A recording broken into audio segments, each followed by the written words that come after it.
અમદાવાદ પટના ટ્રેનમાં ધુમાડા નીકળતા અફરાતફરીનો માહોલ સર્જાયો છે। ટ્રેનના ધુમાડા નીકળતા જ આસપાસના લોકોમાં પણ અફરાતફરીનો માહોલ જોવા મળ્યો હતો।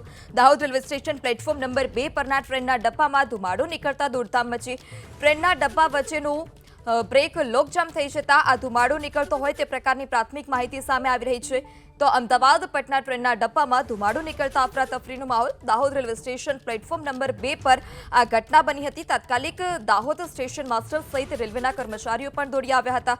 20 મિનિટ બાદ ટ્રેનને દાહોદથી રવાના કરાઈ હતી। તો ટ્રેનના ડબ્બામાંથી ધુમાડો નીકળતા જ આસપાસના વિસ્તારમાં પણ અફરાતફરીનો માહોલ સર્જાયો હતો। વધુ માહિતી સાથે સંવાદદાતા મનીષ પણ ફોન લાઈનથી જોડાઈ ચૂક્યા છે। જી મનીષ, કયા કારણોસર આ પ્રકારે ટ્રેનના ડબ્બામાંથી ધુમાડો નીકળ્યો હતો, શું વધારે વિગત?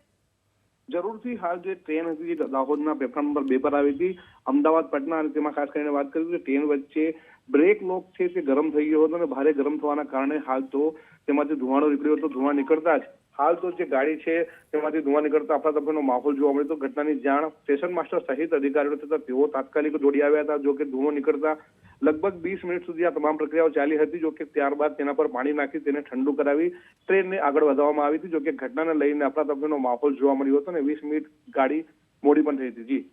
જી મનીષ, સમગ્ર માહિતી બદલ આભાર।